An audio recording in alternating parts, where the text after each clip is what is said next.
It's Chris from LazyLiving.com, and I found my camera. You might have noticed if you also subscribe to my comedy channel, in which I found my camera. And, you can see my pretty face now, so let's move on. So, a lot of things have happened in the gaming world recently, and Microsoft and Sony are big players in this. Let's start with Microsoft, though. They went ahead and announced something big. They said that, that thing that everybody has been asking us for and we've just ignored completely for the last 8 or 9 years, 10 years, last decade. That thing where you ask to play against other consoles, specifically PlayStation consoles like the PlayStation 2, PlayStation 3, PlayStation 4. Fine, we'll do it. So that's what Microsoft announced. They said cross-network play is now a thing. Sony has been doing this since last gen with the PS3. I remember Portal 2 was probably the first game that allowed this. You were able to play on your PS3 versus PC players and vice versa, which opened up the community. It made the community larger, which is cool. That's cool. That's really cool. Why not? Why not open up the gates for more people? Well, there is a few reasons why companies would not want to do this, specifically Microsoft, because Microsoft was leading the game in the last gen. The Xbox 360 was winning for a long time, at least for second place. The Wii obviously was the clear front runner, but it was not playing the same game as these other two. So Microsoft, who was leading Sony in many ways, especially when it came to the online community, did not have a large need to allow such a thing. They're like, you know what? No. We have no need to let Sony players or PlayStation 3 players play against Xbox 360 players, because that not only acknowledges that another console exists, it actually supports the idea. So what changed their tune? Because now Microsoft is saying not only can the Xbox One play against PC players, but it's possible that it could play against other consoles, namely PlayStation 3 and possibly even the Nintendo NX. So that is obviously going to be up to Sony and Nintendo. Who knows if that's actually going to happen? Because Sony's been cool with letting PC players play against their PlayStation 4 and PlayStation 3. For example, you got Street Fighter 5. Street Fighter 5 is a PlayStation 4 and PC exclusive. Sony's cool with that. Sony's cool with the PlayStation 3 version of Portal playing against the PC version of Portal 2 and Portal 2. So, is Sony going to be cool with the Xbox One version of Call of Duty Bloodline, or whatever it's going to be called, playing against the PlayStation 4 version of Call of Duty Bloodline? I'm not so sure, because Sony doesn't have as big of an interest in that. Now, last generation, Sony might have been a little bit cooler with it, because they were not the top dog that they are right now. They lost a lot of ground last gen.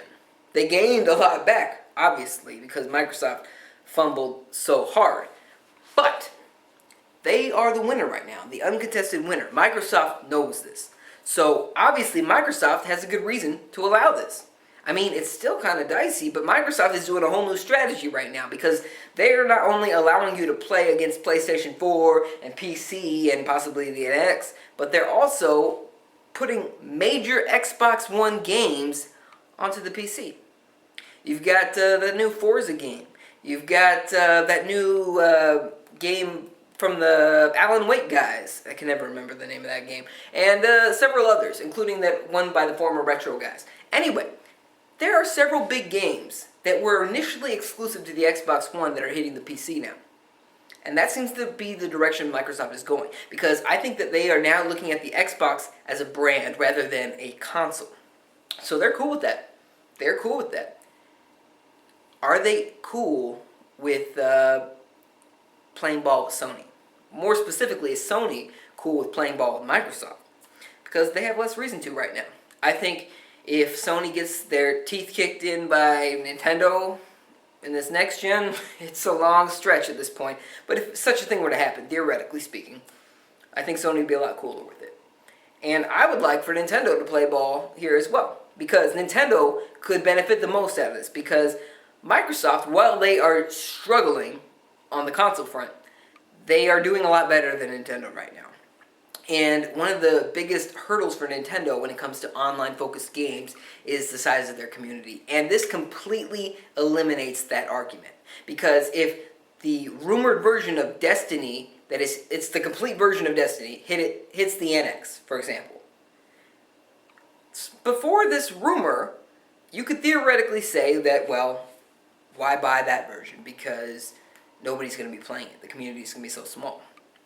But if the NX version of Destiny could play with the Xbox One version of Destiny, and the Xbox 360 version, and the PlayStation 4 version, and the PlayStation 3 version, and the PC version, the NX suddenly has a huge online community to play with. It opens the gates for everybody.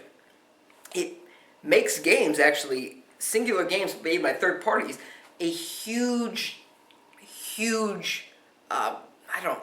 community, I guess. I guess it's a redundant word at this point, but it does make the community much larger. And so that's kind of cool.